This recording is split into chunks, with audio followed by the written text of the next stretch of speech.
friends, thanks for tuning in. We're going to be chatting today about some things that I'm realizing I actually really like.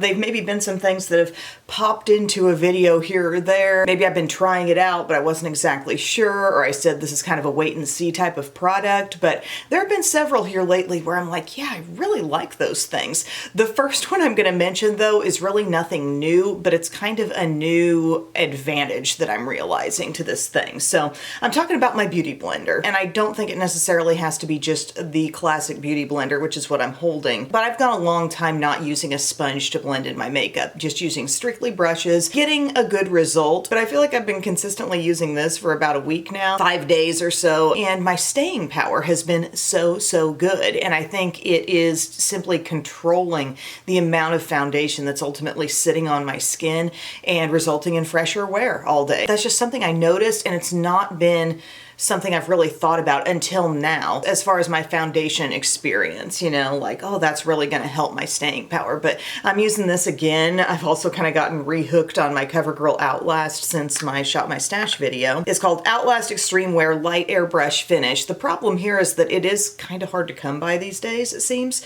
Even online, like, you gotta hunt a little, but it's so good. And I'm using the shade Natural Beige. I believe that's the one, yes. So, I don't know, might be just a little reminder to those of you who still have this one in your stash, like, it is really good. But regardless of my foundation situation, I just feel like the beauty blender is helping me a lot for staying power. And you know, I'm not only using it to blend in my foundation, but I'm blending in my concealer with it too. So it could just be that it's really like helping some of these products just go on with a little bit lighter finish. I don't know, working it in better. And I really do tend to go over and continue to like stamp around my skin even after it would appear that the foundation is fully blended. And that might be helping me pick up a little excess too, you know. And I know there's a lot of like knockoff sponges that would look, just the shape is the same as a beauty blender, but as far as the feel, the actual texture of the fabric that this is made out of, the drugstore thing that I think feels the most like it is an e.l.f. Total Face Sponge. That's that burgundy berry colored sponge. It has a point, but the other side is like sort of a flat angle, and then there is kind of a rounded surface too, so I enjoy that one a lot. But the beauty blender itself has kind of taken me back into sponge land lately. I'm just really loving the blended result of my makeup, but also I swear it is giving me such an even application, an even blend, preventing me from having too much on my skin, and it's helped the staying power. And this really isn't going to be a full face video, but the first few steps here, I'm just going to keep you with me because I'm still using the beauty blender. I'm going to throw on Revlon Color Stay Flex Wear Concealer. My shade in this is Vanilla. I am paying attention to my staying power today quite a bit because we have dance shows tonight and we have them tomorrow too. But I'm going to be busy getting the girls ready later on today, you know, after school and stuff. And I'm not going to be wanting to take time to touch up my own makeup, so if we could just have it last, that would be great. So I am using some products I can count on, but just an application method that has not steered me wrong lately.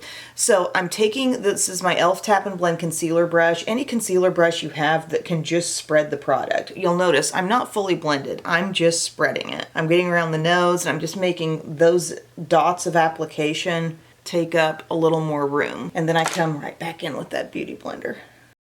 And that's what's going to ultimately tap it in and have it be totally blended. And you know, I think the sponge just tends to pick up a little bit of excess. For some people that's a good thing, for some people it's a bad thing. Some don't like to think that they're losing anything from the product that was put on their skin, but it's kind of like the sponge knows, you know, there's no advantage to having excess on your skin. And I'm working with products that are fuller coverage and ending up with such a good look that does not look the least bit heavy. If you were to be like right here to my face, it doesn't look makeup-y. It's kind of amazing.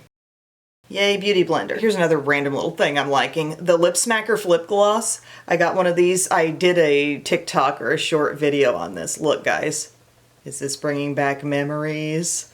You know what it's making me think of are those Bonnie Bell lipsticks that were packaged in silvery tubes, and they had that very same opening. But then some people were telling me, oh yeah, there were lip smackers that had like a colorful outer packaging that matched a balm inside, and I must have missed out on that.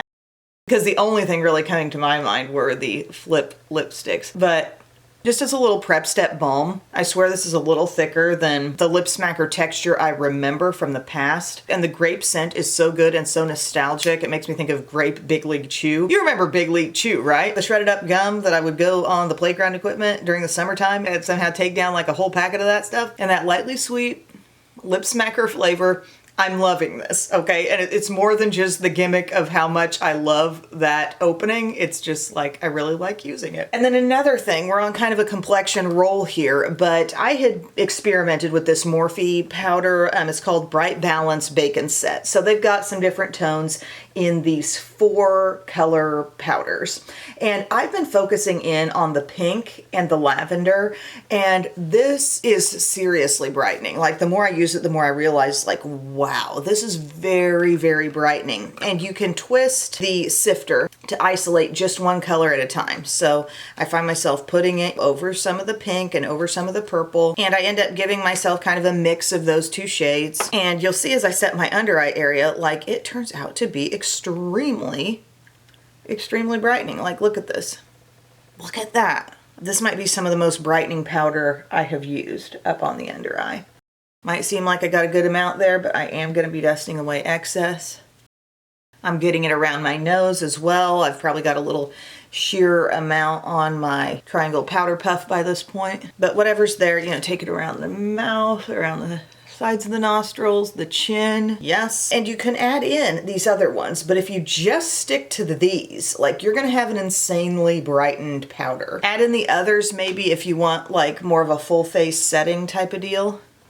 But then I go over that with my Morphe under eye bullet brush. I call this microwaving instead of baking. We don't take as long with it.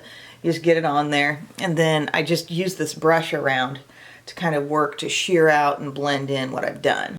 I feel like that powder is so brightening. And it's a good texture too. I mean, not looking too heavy. You can really load some on and then kind of like shear it out like I've done here. And it's not looking too dry. So I'm just shouting that out. I think the first time I might have tested it, I perhaps got a little bit of every color and it felt more like standard setting powder to me. But the usage of those, highly brightening. The use of everything, if I wanted to do that for you right now, I could shake out some of the other tones to feel like I'm getting use out of the whole product. I don't like thinking, oh yeah, get this, and you're only gonna use half. No, I'm shaking out a little bit of everything. You just gotta twist the sifter to make sure you're getting it. And then maybe I just pick that up with another little brush here.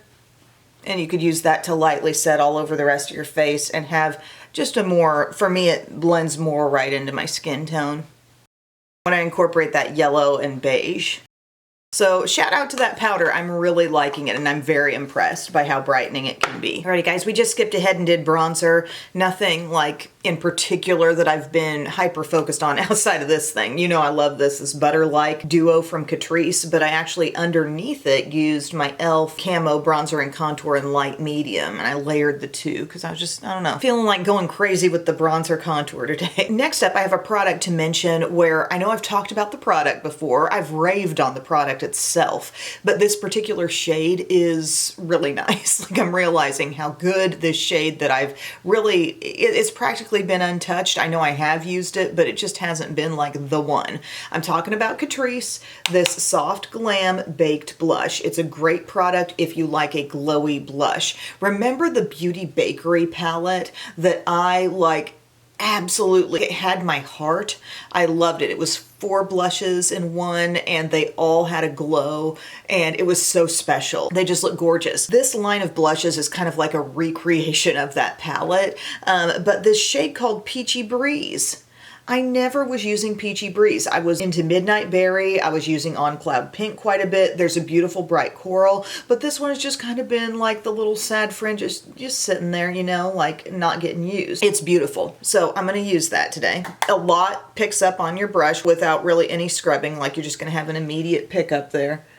But look at Peachy Breeze. Some people are kind of like into peachy blushes or they're not. And for me, I can really go either way, liking a pinky blush or liking a peachy blush. But this is very classic peach and it's so pretty and it gives a gentle glow. Now, if you really want to see that glow, where would usually be my highlighter zone, I'm picking up a little bit extra, not as much as the first time I tapped in, but a little bit extra, and adding to the apple of the cheek application there.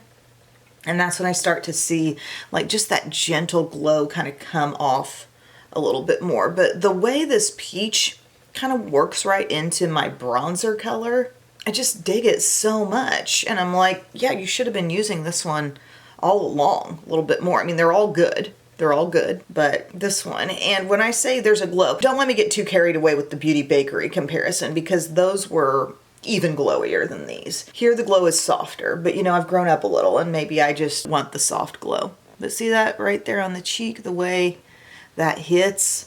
And it makes you feel like, dang, I don't need to add any highlighter to this. Like, I'm glowing perfectly right there. But yet I also do have a pigmented blush on my cheeks. And I just wasn't expecting that much out of this one. I had them all.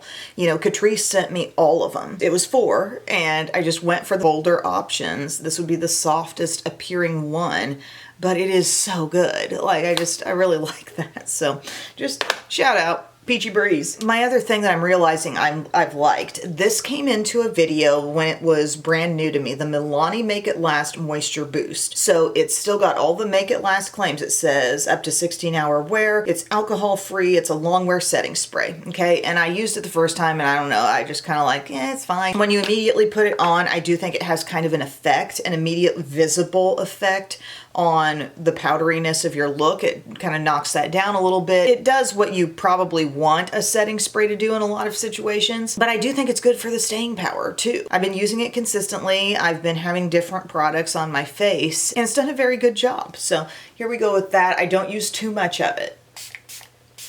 Literally like 3 mists. I don't douse myself in this, but I definitely feel the effect of it. The mist on this is great. It's like fan, fan, fan. That's kind of what I'm doing with it. And I can feel it literally hitting every part of my face. And that's enough for me to look at my face, feel like everything's being just a little more skin-like. Remember, we put this on in all 4 ways. I'm liking what I see now, and I think it is truly hanging with the Make It Last type of claim. Good stuff. Alrighty, friends, here's what happened next. I did my brows and I did my eyeshadow look, which came from the Southern Spring palette from Sydney Grace. I love this palette. Look at these colors. Yep, I did this and this. This was crease, outer corner, middle lid, inner lid, a little bit under the brow, just blending out the edges. So I didn't really touch the olives today. I love you olives, but sometimes I just want a little bit of plum, and so that's what we worked in today. I've been doing wings with a little more frequency lately, so I use my ABH liquid liner in black. Very reliable staying power. However, I'm out of my Milani Stay Put Tank liner in black. The pen, it's great. It's got awesome staying power. Honestly, second to none on staying power. If I had that, I would easily use it. This is just kind of what I have, and it's fine. It's that inkwell design. I can work with that. But here's the thing I'm realizing that was kind of like just, it's okay, and I'm really enjoying it. This Too Faced liner, they put out these chocolate Soleil liners that can be used a variety of ways. So some I think very clearly appear to be lip colors. It's kind of like what Makeup Forever does, right? Some look a lot like lip colors. Some look very much more like eyeliners. This is one of the eyeliner ones called Chocolate Lava. Your indication of the color is right there on the end, and it's a rich brown, but I swear there's maybe just a little bit of burgundy in that, or just a teensy splash of plum. I'm not sure, but when I'm doing a wing and I want to blend in with that wing with something dark, but not as dark as black, like I'm reaching for this. And it can be smudged, and it can wear a long time. I really don't have complaints about staying power. And this can go all across the upper lash line too, if you're feeling like a pencil liner kind of day. But I'm just kind of realizing, like, you know, I love a shadow stick on the lower lash line, but a thick one can't really do what I'm doing here under the wing with enough precision. See, what I'm doing is going directly under the wing and then letting that blend into my lower lash line and make it make sense. Sometimes wings are fun with absolutely nothing coming underneath and it looks very old Hollywood, but here I'm doing a wing that's barely protruding past my eye and I just want a little blendy blend. So you can do that, and you can blend it all along your whole lower lash line if you wanted to, or do like me, I did like a third of my lower lash line, and then maybe we take a little Cold Brew from Hard Candy or just any kind of mid-tony shimmery stick and take it in the rest of the way, and it stays looking really soft, and it also blends right into your pencil. That's just an idea. It's optional. I'm just trying to have more fun with my eyeshadow these days. And as a supporting role to that, have more fun with my eyeliner. And I like that one. Just in a practical sense, it helps me blend out of black and into a dark but not as dark shade. And then later on, maybe if I find myself a little extra time before the dance show, maybe I'll pop on some falsies or really glam it up. The black liquid liner gives me that option. But for right now, I'm just gonna throw on some mascara. Alrighty guys, here's my finished look. So I finished off with mascara. Up top, I used the Milani highly rated Fan Club mascara and my e.l.f. lash extender on the lower lashes. And then for my lips, I tried to echo kind of the mauviness. It turned out a little more pink, but it's fine. Portrait Pink is this shade from Buxom. I've been trying out a lot of their new Powerline Pout Sculpt lip pencils. They're very long wear, so I do like that. But I've got that on all over the lips. And then I topped off with this from e.l.f. It's one of the Glimmer lip oils in Divine Wine. I love that Glimmer range because, I mean, they just do a great job of popping off in shine and shimmer and having some color. I just think that looks nice. So thank you guys so much for taking time to watch today. Just wanted to update you on some of those various products where I'm like, yeah, you know, I think I really like this stuff. Whereas before my mentions of them might have been a bit vague. And at the time I first talked about them, you know, not so educated on the product itself. So more use, more experiences. I'm liking these. So thank you, friends. I'll see you again soon. I love you. Bye.